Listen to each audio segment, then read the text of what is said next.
com esse professor que já chegou, é o Guilherme Mello. Tudo bem, Guilherme Mello? Boa noite.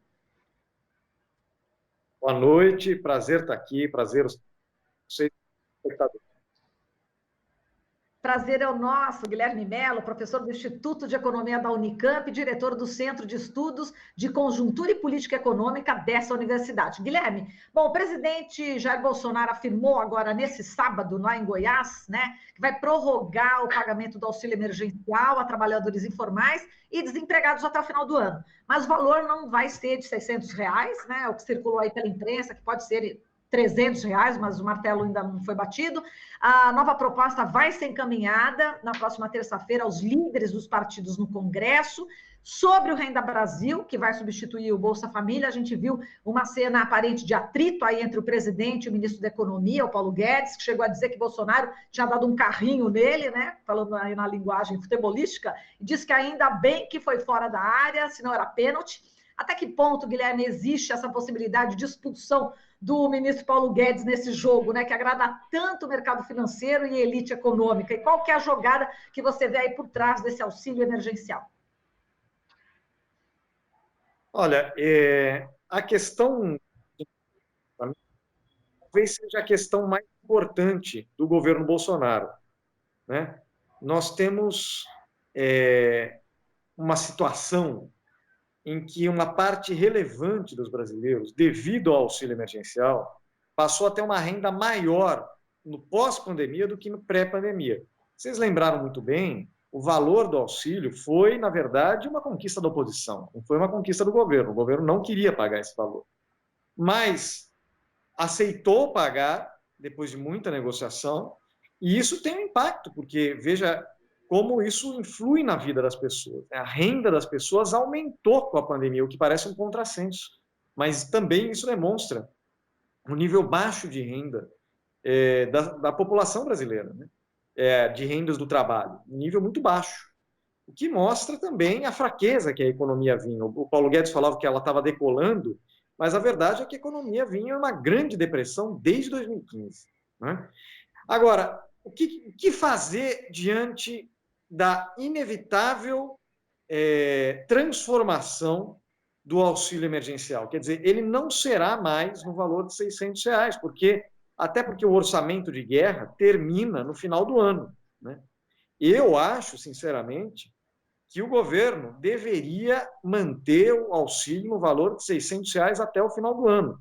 Mas o Paulo Guedes já deixou claro que o objetivo dele é reduzir esse valor antes mesmo do final do ano. Provavelmente eles seguram até a eleição e depois da eleição eles reduzem o valor. Né? É uma coisa muito, digamos assim, politicamente simples de imaginar que vai ser isso que será feito. Agora, qual o novo valor? Isso importa menos para os 2 últimos meses, importa mais para o ano que vem, quando, segundo o Paulo Guedes e o próprio Jair Bolsonaro, o teto de gastos volta a operar. Ou seja, haverá uma limitação enorme para o governo fazer gastos e investimentos, inclusive em transferências sociais. Isso implica em quê? Isso implica em dizer que vai sair o auxílio de R$ 600 e para muitas pessoas, milhões de pessoas, não vai ter nada no lugar. Né?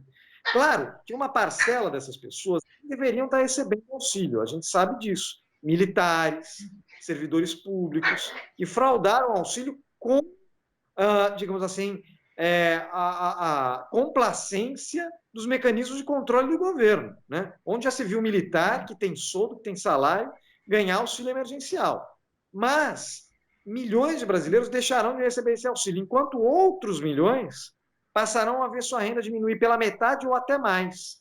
E isso, obviamente, tem um impacto político enorme, e é nessa questão que o governo Jair Bolsonaro vai se debruçar, eu acho que nas próximas semanas.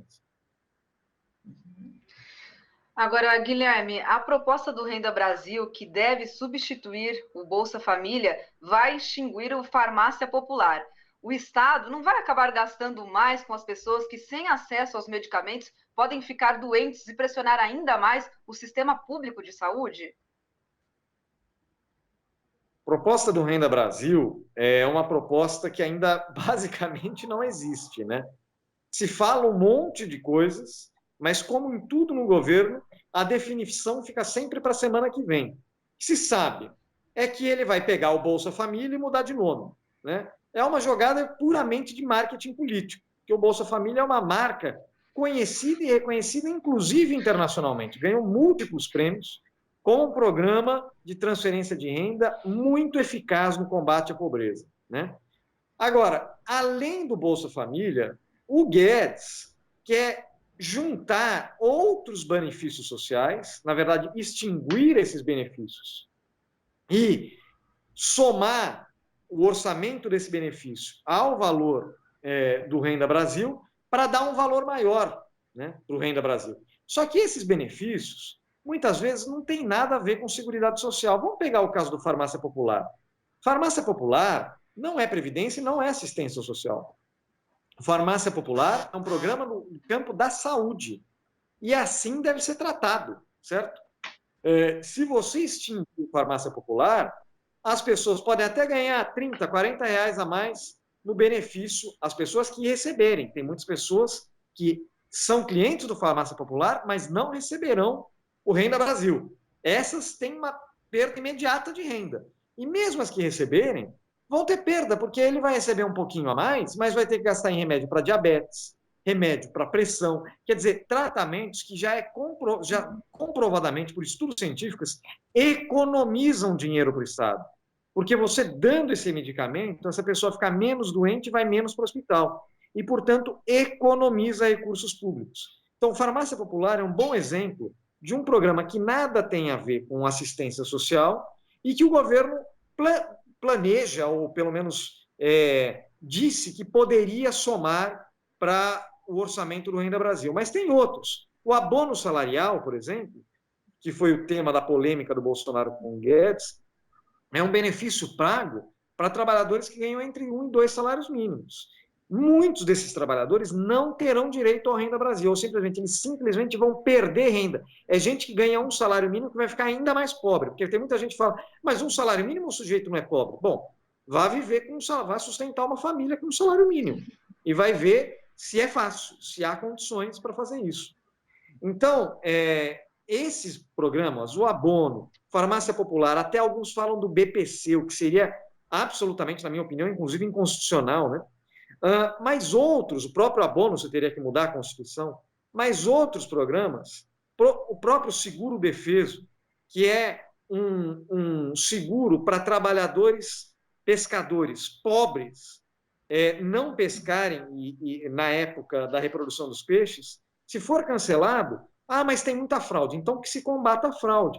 Mas e os pescadores que precisam dele?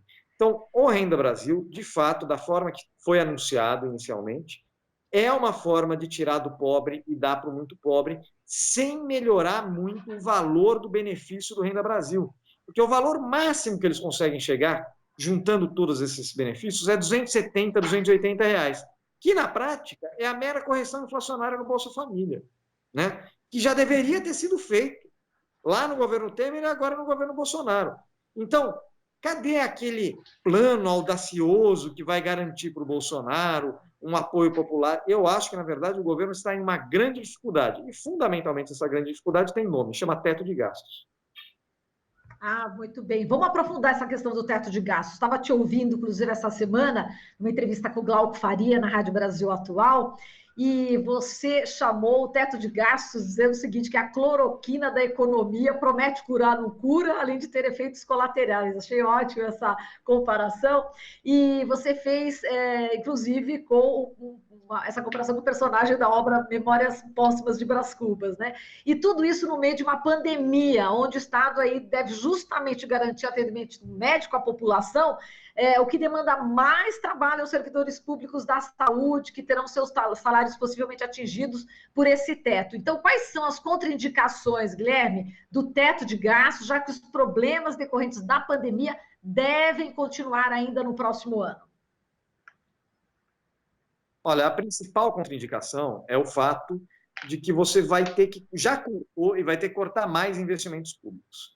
Então, infraestrutura, rodovias, ferrovias, portos, aeroportos, tudo que é controlado pelo setor público está caindo aos pedaços porque o governo está impedido de fazer sua manutenção, os investimentos necessários para sua manutenção e sua melhoria, pelo teto de gastos. O teto de gastos esmagou o investimento público. Essa é a realidade. Falavam, não, mas aí é só fazer outras coisas. Não fizeram e esmagou o investimento público e continuará esmagando. Aí você vai falar, mas o investimento público é necessário? É fundamental. Qual empresa vai sair de uma crise, de uma enorme recessão, investindo um monte? Sendo que as pessoas, o desemprego bate recorde, as pessoas não têm como conseguir crédito. Quer dizer, quem vai conseguir coordenar a saída, isso não é só no Brasil, é no mundo inteiro, coordenar a saída da crise é o Estado, através do gasto público e do investimento público. Mas o teto não limita só, não impede só o investimento público. Vamos pegar os gastos em saúde, também estarão limitados pelo teto. Alguém vai falar, mas no teto, o gasto em saúde só tem piso, ele não tem limite máximo. É verdade. Só que cada centavo que aumentar em saúde, eu tenho que tirar de outro lugar. Como não tem mais de onde tirar, pelo menos não sem reformas constitucionais, na prática, o gasto em saúde que deveria aumentar não irá. E eu digo mesmo para a educação, hein? Se vocês olharem, as matrículas em educação, principalmente para a escola, dispararam nas escolas públicas. Por quê? Porque as pessoas perderam emprego, não tem mais como pagar a escola privada, vão para a escola pública. Você vai fazer o quê?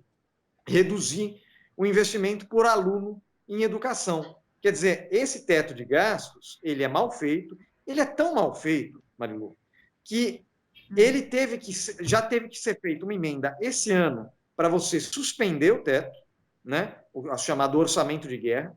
Só para você ver, a gente fez uma emenda à Constituição 2 anos atrás, 3 anos atrás. E agora está tendo que fazer remendas à Constituição para consertar os erros da emenda, né? Então, a gente fez o orçamento de guerra e agora, ano que vem, o governo Guedes propõe o chamado PEC emergencial. Eles estão em pânico, porque eles não vão conseguir cumprir o teto que eles falam que é fundamental. E aí, o que eles propõem? Cortar 25% da jornada e do salário de servidores públicos, aí inclusos médicos, enfermeiras, professores, né? Então, você já vai percebendo claramente como a proposta deles não é valorizar e qualificar os serviços que foram e serão fundamentais na pandemia. Na verdade, é reduzir, é arrochar isso aí, e isso vai ter uma contraindicação, digamos assim, não só sanitária, não só na educação no longo prazo das crianças, mas econômica. Professores ganhando menos, enfermeiras ganhando menos, médicos ganhando menos, consomem menos. E essas classes, como vários milhões de servidores públicos, vão simplesmente deixar de consumir e a economia vai ficar ainda mais fraca. Então, é a hora da gente repensar as regras fiscais do Brasil, principalmente o teto de gastos, que é mal feito, está tendo que ser remendado. E veja, mesmo que você consiga aprovar esse absurdo da PEC emergencial, fazer mais uma remenda, arrochando os trabalhadores públicos, inclusive os médicos e enfermeiros que se arriscaram agora na pandemia, mesmo que você faça isso, já tem estudos mostrando que em 2023 você vai ter que fazer um novo arroxo, um novo remendo constitucional. A Constituição, gente, não é roupa velha, esburacada, que você vai remendando simplesmente para não trocar uma regra que está mal feita lá dentro. A regra está mal feita, tem que ser trocada. Tudo bem. Agora, Guilherme, o Conselho Monetário Nacional aprovou nessa semana a transferência de 325 bilhões de reais do Banco Central para o Tesouro Nacional. Como é que você viu essa medida? Olha, na verdade, havia uma proposta anterior do deputado Paulo Teixeira, da oposição, que era que o Banco Central transferisse para o Tesouro os recursos da valorização das reservas cambiais, porque a gente tem reservas em dólar. Como o preço do dólar subiu, essas reservas estão valendo mais. E existe uma legislação que permite que esse dinheiro seja transferido para o Tesouro, né? Inclusive, a mais recente foi aprovada no governo Temer, né? Só que nós queríamos que esses recursos fossem usados para ativar o investimento público, os gastos em saúde, né? Financiar os gastos públicos no momento. O que o governo fez? Não fez isso naquele momento lá atrás, e agora transfere para simplesmente recomprar a dívida pública que ele emitiu para financiar esses gastos, né? Então, na prática, essa transferência ela serve para o Tesouro fazer o gerenciamento da sua dívida. Imagina que você deve R$1.000. Se você tiver na sua conta R$20.000, você consegue gerenciar prazo de pagamento, paga um pouco agora, um pouco depois. Se você só tiver R$100, você está em apuros, né? Então, essa transferência serve para o Tesouro ficar com bastante dinheiro na sua conta para gerenciar prazo, condições de rolagem da dívida pública. Eu não acho equivocado. O que eu acho equivocado é que isso não tenha sido feito antes para financiar os gastos e investimentos necessários ao combate à pandemia, porque lá atrás teria tido um custo menor. Né? Não, você teve que emitir dívida pública com um custo mais alto e agora está tendo que recomprar essa dívida pública. Então, na verdade, é uma operação financeira que não vai trazer grandes benefícios, que deveria ter sido feito lá atrás, mas melhor agora do que não ser feito. Perfeito. Guilherme, a gente viu aí que cerca de 400 economistas assinaram aí dias atrás o documento Teto de Gastos, a âncora da estagnação brasileira e da crise social, que aponta, além da extinção do teto de gastos, a necessidade também de um pacto social mais harmônico, né? Uma reforma tributária progressiva. Qual que é a chance real da gente ter essa reforma tributária com justiça social, com esse quadro político atual, Guilherme? De você conseguir conquistar políticas ousadas de distribuição de renda é a chance que você constrói ao longo do tempo na sua luta. O Bolsa Família não caiu do céu. Ele foi uma construção, certo? Que demorou muitos anos para um governo disposto a implementar uma política desse tipo. Da mesma forma é a reforma tributária. É importante que o tema apareça no debate, que as pessoas saibam do que se trata, que as pessoas saibam que existem propostas de tributação sobre os muito ricos, sobre os super ricos, e de desoneração sobre os mais pobres. Ah, mas o governo Bolsonaro vai fazer isso? Não, ele não entrou aí para fazer isso. Ele entrou aí, inclusive, para destruir o Estado, cortar salário do professor, do médico, certo? Reduzir o investimento público. Ele sempre disse que faria isso. Então, eu não espero que seja no governo Bolsonaro que seja feita essa reforma, mas eu espero que esse debate amadureça na sociedade e que um próximo governo tenha condições políticas de trazer esse tema como um tema prioritário de seu governo. Se no governo Lula e Dilma o foco foi incluir o pobre no orçamento, ou seja, no gasto público, através do Bolsa Família, da ampliação dos investimentos em educação, do ProUni, do Reúne, de gastos em saúde, né, um programa médico da família, do Minha Casa Minha Vida, etc. Agora é a hora da gente colocar os pobres no lugar que eles devem ter no sistema tributário e colocar, na verdade, os ricos no lugar que eles devem ter no sistema tributário. Né? Então, você colocou o pobre no orçamento e agora tem que tributar rico. E isso eu não espero que seja feito agora, mas eu espero que o debate avance e crie as condições políticas para a gente fazer essa reforma no próximo governo. Muito bem. Enquanto isso não acontece, vamos continuar debatendo, né, Guilherme? É isso aí. Muito obrigada, hein, Guilherme? A luta é todo dia para trazer as pautas e os temas que interessam a população, né?